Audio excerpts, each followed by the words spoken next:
What's up, Intro to Business? How are you? This is Mr. Argueta coming to you week number 2. So excited to get going. I appreciate your work for last week. You guys did a wonderful job. I want to just commend you for we had a 100% engagement in regards to our syllabus quiz. So I did the no-show assignment, which was a syllabus quiz. Everybody completed that. I appreciate it. You did it well done. And now we are entering week number 2. So couple things, keep in mind that week number 2 does not go chronologically in regards to the chapters. So week number 1, as you all know, we did chapter 1 and chapter 2, but week number 2 we are not doing chapter 3. So we're doing chapter 4 and chapter 6. In chapter 4, what we're focusing on is organizing of a business. So this is probably going to be one of the most useful informations when you get a degree and you tell people you have a business management degree. One of the number one things people tell me is, how do I start a business? How do I get started? And this first section talks about that sort of structure, the legal entity of a business. So when we talk about this, especially I deal with a lot of like incubators, places that start their business and help them get started. And we go through the disadvantages and advantages of what it means to form your organization and how you form it. So this is like the very first steps of or starting your business. Do you want to be a sole proprietor?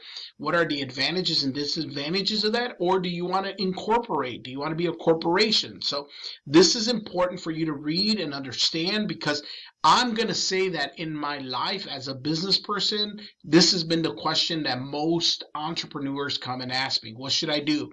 How should I organize my business? How should I structure my business? Should I be a partnership? Should I start a limited liability corporation, a company? Should I be a corporation, an S corp, a partnership, a sole proprietor? What are the advantages and disadvantages to this? So please take your time to understand that structure of a business. And of course, in the second part of this, we're talking about the nature of management. We're talking about what is it in management. Again, intro to business is the sort of the high view of the business world. So we're going to talk about a little bit about every section in business. So when my students come to me and they'll say, like, I'm not sure what I want to do in business, this is a great class to sort of take, because it gives you sort of the overview of the sections of business. So if you wanted to be in management, principles of management, this is the first chapter of that. It teaches you what management is and the structure of a business, how to operate within a business world. But then we're going to look at accounting, we're going to look at human resource, we're going to look at law, we're going to look at the different areas that business has to offer. So I think that you will enjoy this, because it's going to give you an overview of the different aspects of business, and it should be able to be simple enough for you to understand. Nothing too complicated, because we're not going into deep dive. We're not going into the micro view of that. We're doing the macro view of business in this class. So that being said, as you know, I am a stickler about discussions. You who have had me in the past understand that I am very much a discussion type of person. I know that you guys can figure out the weekly assignments, no big issue, but in regards to the discussion, that's where I see what you're doing. That's how I know you're understanding. So a one sentence reply, guys, will not be accepted. I'm going to delete that. You're not going to get credit for that. I don't put a word minimum, but I do have an expectation that you are in a business environment now. Start elevating your conversations to a more professional environment. So I want to see some good topics. All right. The first week, or not the first week, the second week, we're going to be discussing what should the government do to help businesses stay afloat. Like we just saw the last couple of years, and even now, businesses struggling to continue to do well. They're struggling to get new customers. They're struggling to be a part of the economy.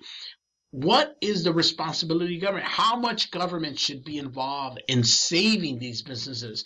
Or are you of the mindset that, you know what, you know, what's that word I'm looking for? Survival of the fittest. You know, the best businesses with the most innovative ideas and the best managed businesses, those are the ones that should survive, and then consume or eat or cannibalize the businesses that don't, right? So is that your strategy in regards to how you think businesses should be managed? But I'm interested in hearing your perspective. Other than that, let me tell you my coffee of the week here. Some of you are taking both of my classes, so this is no new news to you. But this week I'm drinking Café Bustelo, which is a Caribbean espresso. A lot of people from Puerto Rico and Cuba have it. Cubans, of course, love to drink espresso, café con leche, all those good things. So I encourage you guys to focus this week. Try to get this work done early. I'm very proud of you guys finishing everything off and doing your work. I'll be grading through your discussion, so give me some time. I think that's about it, guys. If not, you know how to get a hold of me. It's raining today, so it's kind of cruddy, but try to enjoy this week, and we'll talk to you soon. Have a great day, guys.